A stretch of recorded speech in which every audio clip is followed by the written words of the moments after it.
We're actually sitting on an under here for this pick. We're going to go the OKC Golden State Warrior game. We're going to go ahead and we're going to play Chet Holmgren under 26 and a half points, rebounds, and assists. And I know you guys are looking to go ahead dive into some stats, but the one thing that I think is interesting for this game is the fact that OKC is going to be on a back to back, and I'm not necessarily sure how they're going to go ahead and handle Chet Holmgren on a back to back situation. I think they've only had one this year, and I think he played 27 minutes in that back to back situation. So this is probably going to be the tougher of the two games here that OKC is going to have to deal with. But my gut feeling says that there's a potential that he may not go full pull, and you don't know how the game's going to play out. And I think the Warriors coming off of a loss recently to this Thunder team that they're going to go ahead and be able to defend him a little bit better this time around. So that's how I am. That's how I feel right now with Chet Holmgren for this game. Yeah, and I think we can take a look at the last game he just played, where he was pretty quiet, only one basket in the second half, and only two threes attempted against the Warriors, a team that tries to limit that from other teams. So you have the same matchup here, and the Warriors learned how to play him a little bit. He only played 27 minutes last game, which is, one, like you said, he played 27 after a back-to-back. Um, Actually, no, he only played 24 minutes Monday, October 30th, on his first back-to-back. Only played 24 minutes.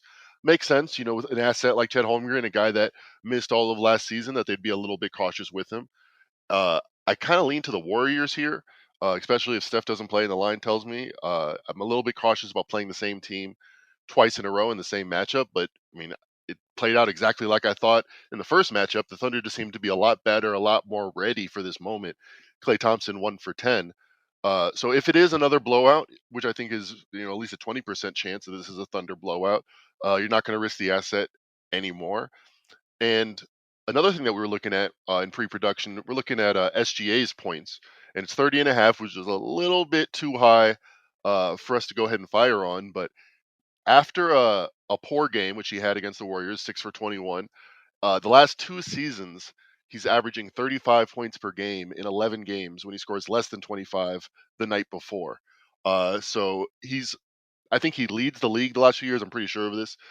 In times leading your team in scoring, it's one of the more consistent things that SGA leads the Thunder in scoring, and I think that allows him that freedom to know that he's going to be the number one option night after night, to quickly snap out of any bad shooting nights. So I think that's why the numbers are what they are, and that he usually bounces back.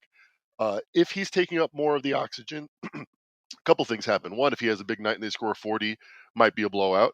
Another thing is it's just less shots for everybody else to go around. So if there was a same game parlay, I think SGA over and Chet Holmgren makes some sense.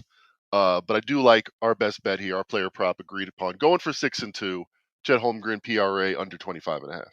Yeah, I'm not going to regurgitate everything that you guys mentioned because I agree 100%. But also, one thing that does stick out to me about Chet Holmgren before we wrap it up here for our player prop best bet is that the shot volume I thought would be a lot more for Chet this season, being on this OKC Thunder team. He's only averaging about close to 9 to 10 shots per game.